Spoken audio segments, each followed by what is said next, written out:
Welcome to the AFR Saints channel, where we provide you daily content on your favorite team, the New Orleans Saints. Do us a favor and hit that subscribe button. Be sure to leave your comments below and smash that like button. Who dat? Larry Holder, good enough to join us now from theathletic.com/New Orleans. Thanks for the time. How are you? I'm good, Matthew. How are you today? Man, I'm doing well. Is it Taysom time tomorrow? I would assume it would be. The fact that he has been practicing now, that's definitely something where just because he practices doesn't mean he has been ready to play, obviously, which has been a weird kind of scenario that Sean Payton has put himself into the last couple of weeks. But I would assume that Taysom will play tomorrow and that he will start. And to me, I think it's the right move, just given how much this offense has struggled. This team's lost 4 in a row. Need to change something up. So I think that Taysom will be your starting quarterback against the Cowboys. With the foot injury, I'm going to go ahead and assume that's going to limit his mobility. Not to give him an out, but I mean, how much should we judge the Saints' offense of Taysom Hill if he's not as mobile as he typically would be? Well, I think it's just hard to judge him even as a quarterback for this offense regardless, just because of the lack of skill position players. I know you were talking about before I hopped on here how, Kamara's questionable, but I would expect him to play. It looks like Ingram's going to play. But still, I just think that this offense, it would be hard for anyone who's the quarterback to actually make this offense go. But, of course, Taysom's biggest asset is his versatility and being someone who can take off, run the football, design runs. That's something that you certainly don't have, whether it will be Jameis Winston or Trevor Siemian. And if he's banged up and he's hurt, I mean, how much can he do? I think that's something that I'm curious to see. But also, it just will be, even if he's hurt, it's probably just second nature on his part that he will just take off. Now, it might hurt, but look, if he was totally injured and not able to play, I mean, he wouldn't be playing. So the fact that he's going to play and likely start at quarterback, I think that maybe the injury is something that he can manage, even though it could be painful even as he's doing it or obviously days later. While we're in the weeds right now with this team, with the losing streak, getting blown out at home on Thanksgiving, all the injuries, we've been so hyper-focused on that and all of that nuance as we move week to week. Let's pull out to the 10,000-foot view. What is the mood, the vibe around the entire organization right now? I think they're just kind of at a loss, just because, and probably a little bit just troubled in that what can they actually do this year to improve the team? And I think you can hear that in Sean Payton's comments publicly, in that he knows the offense basically is what it is, and what is the magic elixir? That doesn't exist until the season's over, and then they can make personnel moves. So I think that's kind of where they are. Now, do I think that they think they can still win football games? Yes. Do I think that they think that they can make it to the playoffs? Yes. I still think that is still the mood around the Saints organization. But look, they're not accustomed to losing a lot. I mean, they're not. These losing streaks don't typically happen for this team and a lot of these players, and so I think it's maybe. I would say, look, point to the defense. I think that they are not used to having to kind of carry the team.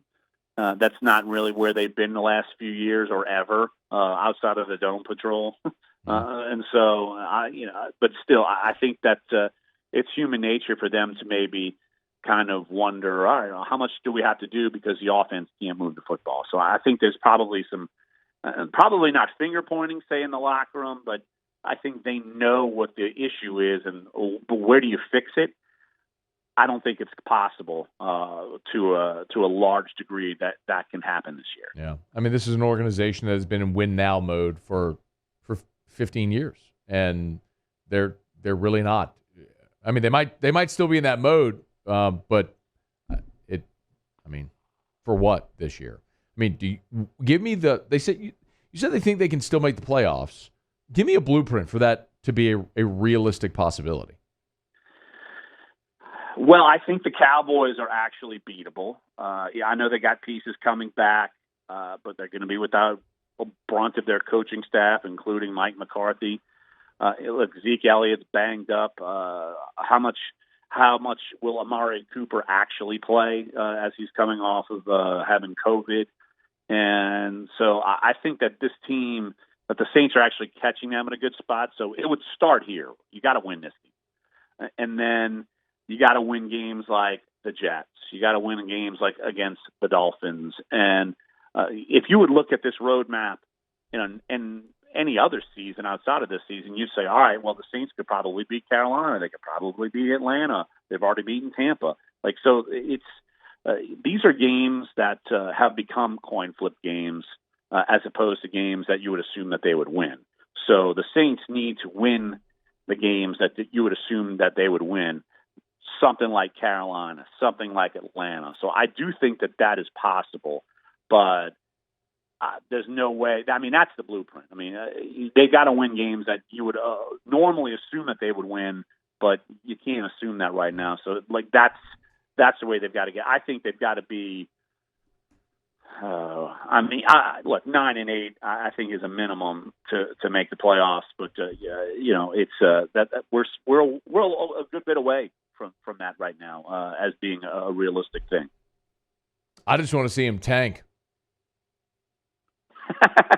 Well, it would help if you have an early draft pick, and that would help induce a trade to go get Russell Wilson, because you probably have to trade 3 first-round picks if that's the way you want to do it. Or if you want to go out and draft someone like Matt Corral or Kenny Pickett or someone like that, or Aaron Rodgers. Maybe Aaron Rodgers, or you make a sneaky, shrewd move and trade for Kyle Trask. I think that's the answer. Trade for Kyle Trask. Hey, don't eat Muso's gummies for another 7 minutes, bro. Well, I'm on an hour later. We're getting close to 4:20. That's what I'm saying. 7 minutes. It's 4:13. That's my point. No, but listen, obviously I'm kidding about Trask. No, I know. But listen, this offseason, you got to look at either Russell Wilson, Aaron Rodgers, Deshaun Watson, or a draft pick. The big question will be what might they do with Jameis Winston, but they'll cross that bridge when they get there. In the meantime, is there a blueprint to beat Dallas tomorrow that makes sense? Well, I think they need to be able to run the football, and they have not been able to do that lately. If Ryan Ramczyk and Teron Armstead can play, that helps. If Ingram and Kamara can play, that certainly helps. If Taysom is at least able to run, sort of, that helps. So I think that is the mode you have to be in, be able to run the football, because it's not like the Saints have any big time playmakers that are going to scare you on the outside. Trayvon Diggs is one of the best corners in the NFL, and the Cowboys have been really good at getting pressure on the quarterback. Micah Parsons who's a traditional linebacker. He's been incredible at getting pressure on the quarterback, and he's having to do that because DeMarcus Lawrence and Randy Gregory have been out, and both of them are obviously good. Yeah. So they need to run the football and set up the pass and kind of and see where that goes. And look, Dan Quinn's going to be the head coach for the Cowboys for this week. Obviously, he's in tune with being that, and maybe you get that old Falcons mojo, and the Saints can beat up on Dan Quinn again. But no, I think overall it's got to be run the football and be able to eat clock and maybe dictate some offense for once in the last umpteen weeks. By the way, Dan Quinn, 5 years in Atlanta, he was 4-6 against the Saints.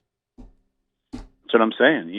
Might as well use that mojo, make that thing happen. And it's LFG. And there you go. Let's see what happens there. But no, I do think that. Look, we saw how much of a difference it was when the Saints were without their coaching staff. And I mean, now they're without their head coach, and and all kinds of pieces to the puzzle. So it matters. Like you might not think coaching matters, but when you're without a bunch of those guys, it certainly matters. Coaching absolutely matters. The Saints in 2012 are completely evidence of that. And the Saints will also honor the late, great Sam Mills. He will be inducted into the Ring of Honor during the game on Thursday night. So look forward to that as well. Pretty emotional night, no doubt, for the Saints as they honor a legend. Hey, thanks so much for watching. Please leave your comments. I love to interact. And be sure to hit the red subscribe button below.